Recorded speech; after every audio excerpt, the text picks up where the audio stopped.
entender, aun cuando el fundamento teórico es bien complejo. Para los economistas que me están viendo, lo que voy a aplicar es la teoría del consumo del ciclo de vida, la teoría del consumo del ingreso permanente y en menor medida la teoría del consumo del ingreso disponible. Pero lo voy a poner en términos muy simples, muy sencillos. ¿Cómo es hoy día? Hoy día el 10% de mi sueldo mensual lo ahorro forzosamente. Me obligan a depositarlo en un fondo. Este es el fondo. Entonces, mensualmente el 10% de mi sueldo, de mi ingreso va acá. Y cada 10%, cada 10%, cada 10% va engordando, va engordando, va engordando el fondo. Y yo pago, hoy día, estoy pagando por ejemplo, en mi caso, depende de las AFP, pero pongamos, en mi caso, estoy pagando 2% sobre cada flujo mensual. 2%, 2%, 2%, 2%, 2%, mi fondo va creciendo en base a este 2% y yo estoy pagando 2% mensual. En otras palabras, en el fondo que yo tengo, como yo he pagado 2%, 2%, 2% cada vez que lo engroso, lo hago engordar, yo ya pagué por este fondo, que es el fondo que tengo hasta este momento. Muy bien. Entonces nadie me puede venir a cobrar adicionalmente sobre esto porque yo ya lo pagué. Ya, ese es el modelo actual. Este es el modelo. ¿Cuál es la modificación que se plantea en esta ley? Pero una cosita adicional también. Este fondo no solamente engorda por mi 10%, sino también engorda por la rentabilidad que las AFP le sacan a mi plata. Ese es como en términos comerciales. Yo muevo mi plata y le saco mayor rendimiento, mayor rentabilidad. Entonces las AFPs agarran mi plata, la mueven, es decir, la invierten bien y le sacan una rentabilidad. Entonces, mi fondo está compuesto por mi 10% de ahorro más la rentabilidad. Muy bien. Y la rentabilidad, en mi caso, y yo creo que en muchos casos, pesa, es más o menos entre el 40-50% del valor total del fondo, o sea, pesa. Eso es hasta el día de hoy. Con las modificaciones, ¿cómo sería? Ahí va. La ley propone que en el largo plazo se anule el 2% sobre mi sueldo, se anule. En el largo plazo, ¿qué cosa propone la ley?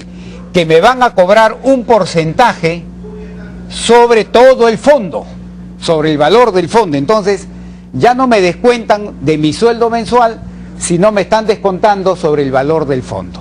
Ese es uno de los cambios sustanciales de esa ley. ¿Y cuál es mi posición al respecto?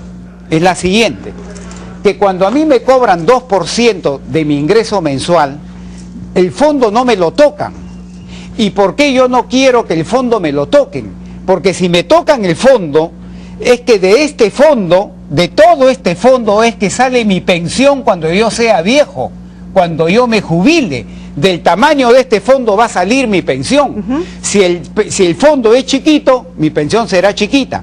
Si el fondo es mediano, mi pensión será mediana. Y si el fondo es grandazo, mi pensión será bien grande. Entonces, con este esquema no me tocan para nada el fondo. Entonces, yo aspiro a tener una máxima pensión.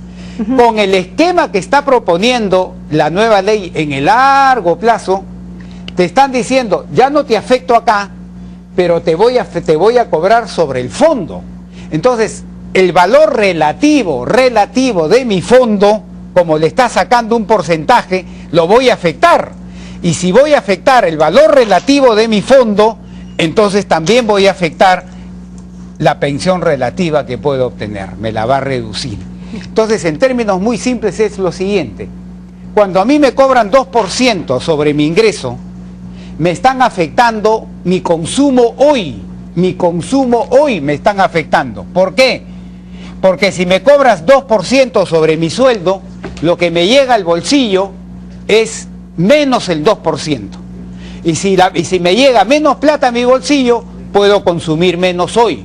Pero consumo menos hoy, que estoy joven, estoy trabajando, me las puedo arreglar, no tengo tantas enfermedades, etc. Ahora, cuando me cobran sobre el fondo, el valor del fondo, ya no sobre el flujo, sobre mi sueldo, sino sobre el valor del fondo, lo que me están afectando es mi consumo mañana, cuando esté jubilado. Me están reduciendo en términos relativos mi consumo cuando esté jubilado. Señor González Justo cuando Izquierdo, lo necesito más, que sea más grande mi consumo. ¿Por qué? Porque ahí ya no voy a poder trabajar. Ahí de repente me vienen 100 enfermedades y lo que necesito es un ingreso para poder atender esa forma de vivir. Entonces, este porcentaje sobre mi fondo, lo que estaría en el largo plazo reduciéndome en términos relativos, es mi consumo. Así es. ¿Y en cuánto porcentaje? Porque cuando usted no se explicaba... No se ha fijado todavía, Carlita, no se ha fijado, se va a fijar seguramente en el reglamento. Ajá. Pero quiero también decir algo más, que se ha fijado un periodo de transición de más o menos 10 años, escuchen bien, una década, 10 años. ¿Eso qué significa? En el que en ese periodo de transición me van a cobrar sobre el sueldo un poquito, y sobre el fondo otro poquito, o sea, los dos sistemas juntos. Entonces, ¿qué me van a provocar? Reducir mi consumo hoy y reducir mi consumo mañana, es decir, en el futuro. Por consiguiente, estaría en el peor de los dos mundos, señores congresistas, señor ministro de Economía, señor presidente de la República. Esa es la parte, digamos, económica, la parte del saldo, la crítica. ¿Qué pasa con las comisiones? Porque ese es uno de los argumentos, digamos, de los que están a favor de esta ley, que supuestamente las comisiones van a ser menores. Sin embargo, por otro lado, vamos a sentir realmente... Igual te la van a cobrar, ¿no es cierto? Igual se va a cobrar, se va a sentir. Yo creo que sinceramente el cobrar un porcentaje sobre el fondo, que todavía en la ley no está claramente definido si me vas a cobrar sobre el fondo de atrás o solamente sobre el fondo nuevo, eso tendrá que salir en el reglamento, pero cuidadito que nos cobren sobre el fondo de atrás, el histórico acumulado, porque sería cobrarme 2 veces sobre lo mismo, y eso sí sería un error completo, pero cobrarme sobre el fondo, yo creo que dependiendo del porcentaje que me coloquen, de repente en el largo plazo las AFPs terminan ganando más. Entonces, esto es un tema en el que hay que pensarlo bien. Y ahora un agravante, ¿qué pasa con la persona que pierde un trabajo y se pasa 1 año, 2 años, 3 años sin aportar? ¿Le siguen cobrando del fondo? Le siguen cobrando del fondo, pues. Entonces, y si la tasa del fondo es menor que la rentabilidad que le saca la AFP, que podría pasar en un periodo de tiempo, podría pasar, ahí el fondo en términos absolutos se iría reduciendo. Ya no solamente en términos relativos, sino en términos absolutos se iría reduciendo.